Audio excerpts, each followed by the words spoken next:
Brian Ortega and Diego Lopes will square off in a featherweight co-main event at UFC 303 this weekend. Stick around to hear my thoughts and official prediction for the UFC 303 co-main event. I'm Wyatt, and this is Fight Society. Okay, guys, so Brian Ortega's last fight at 145 pounds, he has said that 1, this is his last fight at 145 pounds. 2, he was booked at 155 for September before this fight was made.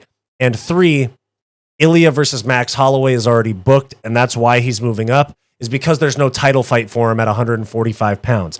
Now, I'm super excited to see Brian Ortega at 155 pounds, him against a heavy grappler like a Gamrot or even like a Charles Oliveira. The grappling and that would be crazy. Now, Brian Ortega's coming off of a win at UFC Mexico City against Yair Rodriguez, where he was a human punching bag for the first round, rolled his ankle during the buffer announcements, and then turns it around and submits Yair Rodriguez after Yair gasses out from beating the crap out of him too bad, and then doesn't let go of the sub. And Mark Goddard has to hop in and yell at him. Now, Diego Lopes is coming off of a UFC 300 win over Sadiq Youssef, another star-making performance. Diego Lopes just keeps putting these together. He's a star in the making. The UFC wants to push him. A win here will put him at number 3 in the rankings. They'll probably rematch him with Movsar Evloev if he gets this win here. Brian Ortega, I think it just makes more sense for everybody and makes things more exciting if Diego Lopes wins this fight, because then you have top 5 ranked Diego Lopes. Brian Ortega is going to move on to 155. I mean, if he wins this fight, it kind of sucks a little bit because Diego Lopes' star gets killed a little, his hype train gets stopped, and then Ortega leaves the division anyway. So I think that it's definitely in the UFC's best interest that Diego Lopes wins this fight. I think that's what's going to happen. I think that Diego Lopes is going to come out very hot, and he's not going to be as forgiving as Yair Rodriguez was, because Yair Rodriguez let Brian Ortega survive the first round and then got finished in the second round. Diego Lopes is a shark in there. He's an absolute killer, always hunting for a finish. You saw the fight against Sadiq Youssef. He just went in there and absolutely steamrolled him. Brian Ortega needs to come out ready, or that's going to be his fate as well. I think that Diego Lopes is a great addition to 145 pounds because you already have some established veterans at 145 pounds. You have Josh Emmett, Calvin Kattar, Aljamain Sterling's at 145 pounds now. You have Max Holloway and Volk. You have a new champion in Ilia Topuria.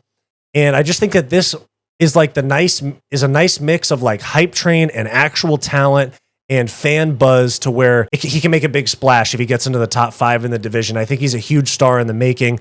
Brazilian fighting out of Mexico. He has 2 fan bases because of that. And I think that Brian Ortega is already 1 foot out the door in terms of the 145 pound division because he was booked at 155 for September and he took this fight for sure. I'm telling you, for sure, because of the bag that they offered him to fight on 2.5 weeks notice. He was already planning on 155 pounds. So 145 is a big ask on 2 weeks notice. What I think is going to happen is Brian Ortega is going to come out and for some reason trust his striking way more than he should. Diego Lopes is going to come out with some crazy opening combos.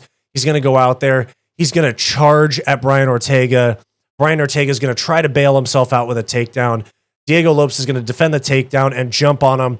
Clinch, uppercut, knee, drop Brian Ortega. Brian Ortega is going to try to work some jiu-jitsu and try to work his guard, and it's not going to work. Diego Lopes is going to pass guard on a very hurt Brian Ortega and get a very quick finish. That's what I think is going to happen. My official prediction for the co-main event of UFC 303 is that Diego Lopes is going to get a finish within the first 3 minutes. That's what I really think. So let me know what you guys think down below. Who wins the co-main event of UFC 303? Thanks for watching. Make sure to like and subscribe. And if you want extra content aside from my regular videos, make sure to become a channel member today to get access to members-only live streams and other bonus perks. Click the link in the description down below or click the join button on our channel homepage. If you're interested in non-MMA content from me, make sure to check out my personal channel, Wyatt's World.